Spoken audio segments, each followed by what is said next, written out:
अस्सलाम वालेकुम दोस्तों, एक नए वीलॉग के साथ हाजिर खिदमत हूँ। आज के इस वीलॉग पे हम बात करेंगे सुप्रीम कोर्ट की जानिब से बिला आखिर अरशद शरीफ की शहादत पे, जो उनका कीनिया में जो कत्ल हुआ था, उस पर सुमोटो एक्शन लिया गया। मेरे इस वीलॉग में जो सुप्रीम कोर्ट के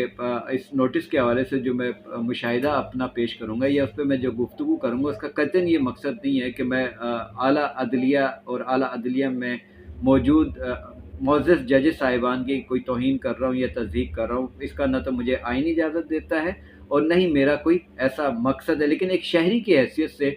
इस सुमोटो एक्शन पे कुछ सवालात मेरे जहन में उठ रहे हैं, कुछ खदशात, कुछ ख़यालात मेरे दिलो दिमाग में आ रहे हैं। मैं सिर्फ़ एक शहरी की हैसियत से आपको उन्हीं ख़यालात और वो जो खदशात हैं उससे आगाह करना चाह रहा हूँ, वो आपके सामने रखना चाह रहा हूँ। मेरे इन ख़यालात का कतई कोई ऐसा मकसद नहीं है कि जो आला अदलिया की तज़हीक के या तौहीन के ज़ुमरे में आए। सुप्रीम कोर्ट ने जो सुमोटो एक्शन लिया है, उसकी एक बड़ी वजह मुझे जो समझ आ रही है, वो ये है कि चूँकि अरशद शरीफ शहीद के कत्ल के बाद सियासी जमातों की जानिब से सुप्रीम कोर्ट से बारहा और शहरियों की जानिब से, सिविल सोसाइटी की जानिब से बारहा ये आवाज़ उठ रही थी कि सुप्रीम कोर्ट को मोअज़्ज़ज़ चीफ जस्टिस ऑफ पाकिस्तान को सुमोटो एक्शन लेना चाहिए। लेकिन चूँकि शुरू के दिनों में ऐसा कोई एक्शन ना लिया गया, ना सुप्रीम कोर्ट की जानिब से कोई ऐसी वजाहत सामने आई, या इस हवाले से किसी किस्म की कोई राय भी नहीं सामने आई। 40 दिन के बाद मेरे ख्याल से ये सुमोटो एक्शन लिया गया। मुझे मेरे जहन में एक सवाल आ रहा है कि ये सुमोटो एक्शन जब पाकिस्तानी शहरियों की जानिब से एक कैंपेन शुरू की गई थी कि सुप्रीम कोर्ट के में मोअज़्ज़ज़ चीफ जस्टिस साहब के नाम पे ख़त लिखा जाए, जिसमें ये उनसे मुअद्दबाना अपील की जाए कि वो अरशद शरीफ कत्ल में सुमोटो एक्शन लें। तो रोज़ाना की बुनियाद पर सैकड़ों खतूत जो है वो सुप्रीम कोर्ट के एड्रेस पे शहरियों ने भेजना शुरू कर दिया था, और उन खतूत की वजह से जो सुप्रीम कोर्ट की अहम तरीन डाक होती थी, जो सुप्रीम कोर्ट के एड्रेस पे मौसूल होती थी, वो शदीद मुतासर हो रही थी। ज़ाहिर है, सैकड़ों की तादाद में जब खतूत मौसूल हो रहे हों तो उन खतूत में ये छानबीन करना एक मुश्किल सा मरहला था, जिसमें वक्त अच्छा खासा लगता था कि इसमें सुप्रीम कोर्ट के जो ऑफिशियल मामलात हैं उनके हवाले से कौन से खतूत हैं, और अरशद शरीफ शहीद के हवाले से शहरियों की जानिब से भेजे जाने वाले खतूत कौन थे। उन खतूत में, सैकड़ों खतूत में, वो खतूत का ढूंढना ये एक थोड़ा सा लंबा एक प्रोसेस था। तो मुमकिन है कि इन खतूत की भी खतूत एक बड़ी वजह है सुप्रीम कोर्ट का जो उन्होंने सुमोटो एक्शन लिया। अब बात करेंगे FIR की तरकीब पे। सुप्रीम कोर्ट की जानिब से FIR के इंदराज का हुक्मनामा जारी हुआ, जिस पे रियासत पाकिस्तान ने, मौजूदा हुकूमत वक्त ने इस्लामाबाद पुलिस को मुद्दई बनाकर शहीद अरशद शरीफ के कत्ल की FIR का इंदराज करवाया। ये बड़ा हैरानकुन सा एक अमल है कि जब एक शहीद के लवाहिकीन मौजूद हैं और जिनकी तरफ से बारहा एहतजाज भी हो रहा है, जो खुद मुद्दई बनना भी चाह रहे हैं, और उनके होते हुए इस्लामाबाद पुलिस अपनी मुद्दईयत में FIR दर्ज करा रही है। यानी कि कानून में ऐसी कोई चीज़ सामने नज़र नहीं आ रही कि जहाँ मुद्दई मौजूद है और मुद्दई पैरवी करने के लिए तैयार भी है, तो उसमें मुद्दई को यकसर तौर पे नज़रअंदाज करके हुकूमत खुद अपनी मुद्दईयत में कोई FIR लॉन्च करे। पहले तो हुकूमती ये जो इक़दाम है, ये इस अमल को शदीद मुतासर करने के मुतरादिफ है। आगे क्या होता है, ये ज़ाहिर है सुप्रीम कोर्ट के अब सवाबदीद में है। सुप्रीम कोर्ट ने जब खुद नोटिस लिया तो इस मामले को अपने जो आइनी और कानूनी जो रास्ते हैं, उन्हीं की बुनियाद पे जाके इन चीज़ों को देखेगी। एक बात मैं थोड़ी सी तल्ख़ करना चाहता हूँ, लेकिन उसके लिए मैं पेशगी माफ़ी चाहता हूँ। लेकिन एक शहरी की हैसियत से मेरा एक गिला है अपने जो निज़ाम अदल है, उनके जो मुहफ़्फ़िज़ीन हैं, उनके जो ज़ामिन हैं, उनसे मेरा ये गिला है। बसत एहतराम के साथ और पेशगी माफ़ी चाहता हूँ,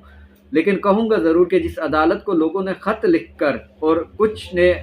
लफ़ाज़ी निश्तर मार कर जगाया, वो अदालत अरशद शरीफ के मामले में किस हद तक इंसाफ़ कर पाएगी? ये एक सवाल मेरा निज़ाम अदल के जो ज़िम्मेदार हैं, जो ज़िम्मेदारान हैं, उनसे मेरा ये एक सवाल है, और उनके आगे मैं ये गोशेगुज़ार करता हूँ और उम्मीद करता हूँ कि वो मेरे इस सवाल की तरफ भी तवज्जो देंगे। सुप्रीम कोर्ट में अरशद शरीफ की वालदा साहिबा ने एक दरख्वास्त पेश की है जिसमें उन्होंने एफआईआर की नामजदगी जो एफआईआर काटी गई उसमें कुछ नाम नामजद किए हैं अपनी तरफ से, दरख्वास्त की है कि उन नामों को एफआईआर में शामिल किया जाए जिनमें कुछ साबिका और कुछ हाजिर सर्विस फौजी अफसरान हैं। अब उनकी इस दरख्वास्त पे हम बात करेंगे। क्या पाकिस्तान में जो राइज इस वक्त जो निज़ाम में एफआईआर के हवाले से जो कवानीन मौजूद हैं उन कवानीन के मौजूदगी में या उन कवानीन की रोशनी में क्या अरशद शरीफ शहीद की वालदा की जानिब से जो नाम पेश किए गए एफआईआर में शामिल करने के लिए वो अगर शामिल किए जाते हैं तो उससे एफआईआर की जो अहमियत है वो बढ़ेगी कानूनी तौर पे या नहीं, इस पे हम बात करेंगे। हमारा जो फौजदारी कानून है उसमें एफआईआर की जो हैसियत बना दी गई है उसके बाद ये एक दावे की हैसियत इख्तियार कर चुकी है, यानी कि आप मुद्दई हैं, जो इल्ज़ाम आप लगा रहे हैं उसको साबित भी आपने करना, उस हवाले से शवाहिद भी आपने पेश करने हैं कि यानी कि मुद्दई इंफॉर्मेशन दे रहा है या शक का इजहार कर रहा है और पुलिस तफ्तीश के ज़रिए सबूत इकट्ठे करे, ऐसा इस निज़ाम में मुमकिन नहीं है और न इस निज़ाम में ऐसा होता आ रहा है। अमली तौर पर तो होना ऐसा ही चाहिए कि इन्वेस्टिगेशन पुलिस करे, चाहे शक की बुनियाद पे या इंफॉर्मेशन की बुनियाद पे, लेकिन हमारे यहाँ होता ये है कि जो इल्ज़ाम लगाता है उसी ने साबित भी करना, उसी ने शवाहिद भी पेश करने हैं। अगर वो शवाहिद पेश कर सकता है तो उन्हीं की शवाहिद की बुनियाद पे फैसले होने, अगर वो साबित नहीं कर पाएगा तो फैसला उसके अगेंस्ट जाएगा। अच्छा, इल्ज़ाम के साथ साथ बाकायदा रोल भी बताना होगा, यानी अरशद शरीफ की शहीद की वालदा ने जो एफआईआर में जो नाम इंदराज दर्ज करने के लिए जो दरख्वास्त दी उनमें उन्हें ये भी साबित करना होगा कि उनमें से किस किस का क्या रोल था अरशद शरीफ के कत्ल में। जब रोल बताया तो उसका सबूत भी मुद्दई ही लाएगा, तफ्तीशी इदारा मुद्दई से ही पूछेगा। अब आपको इम्पोर्टेंट चीज़ बता रहा हूँ एक अहम पॉइंट की तरफ, चूँकि कत्ल कीनिया में हुआ है,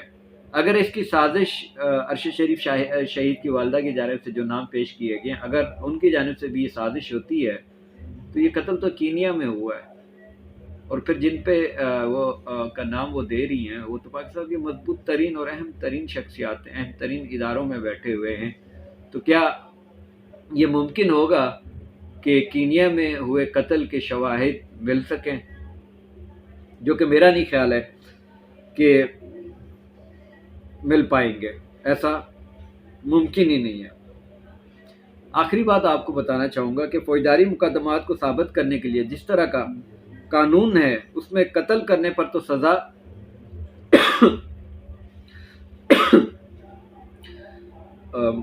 माफ़ी चाहता हूँ। आखिरी बात ये कि फौजदारी के जो मुकदमात हैं पाकिस्तान में उसको साबित करने के लिए जिस तरह का कानून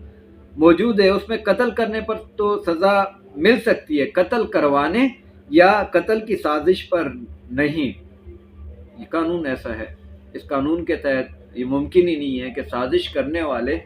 या कत्ल करवाने वाले जो बराह रास्त नहीं है, इनडायरेक्टली जो इन्वॉल्व हैं, उन्हें साबित किया जा सके कि यही इक़दाम कत्ल की साजिश में ये शामिल थे। ये इस फौजदारी जो कानून है इसमें साबित करना बहुत मुश्किल काम है। तो हम दुआगो हैं अपने शहीद भाई के लिए, कलम कबील के फर्जंद के लिए, इस अजीम सपूत के लिए कि कोई ऐसा मुआवज़ा हो रब करीम की जानिब से कि उसके जो कातिल हैं वो बेनकाब हो। और ये जो निज़ाम पाकिस्तान में जो राइज है ये निज़ाम उन कातिलों तक नहीं पहुँच पाएगा, ये निज़ाम उन भयानक किरदारों को बेनकाब नहीं कर पाएगा। हम इस निज़ाम से मायूस हैं, हमें इस निज़ाम से किसी किस्म की कोई इंसाफ की उम्मीद नहीं है, लेकिन सबसे बड़ा मुनसिफ रब करीम की ज़ात है, वो तो देख रहा है, वो सभी के दिलों से भी वाकिफ़ है, वो सभी की नीयतों से भी वाकिफ़ है। उससे तो कोई चीज़ मख्फी नहीं रह सकती, किसी की सोच मख्फी नहीं रह सकती, किसी का इरादा मख्फी नहीं रह सकता है। तो शहीद अरशद शरीफ के कातिल कैसे मख्फी रह सकते हैं? हमें अल्लाह करीम की अदालत पर पूरा यकीन है और इंशाअल्लाह उसी अदालत ही के ज़रिए शहीद अरशद शरीफ के जो कातिल हैं वो बेनकाब होंगे। हमारी ज़िंदगी में ना सही ہماری نسلوں کے سامنے، آنے والی نسلوں کے سامنے، آنے والے قلم قبیل کے جو معمار ہوں گے، جو محافظ ہوں گے، ان کے سامنے عرش شریف کے قاتل ضرور بے نقاب ہوں گے۔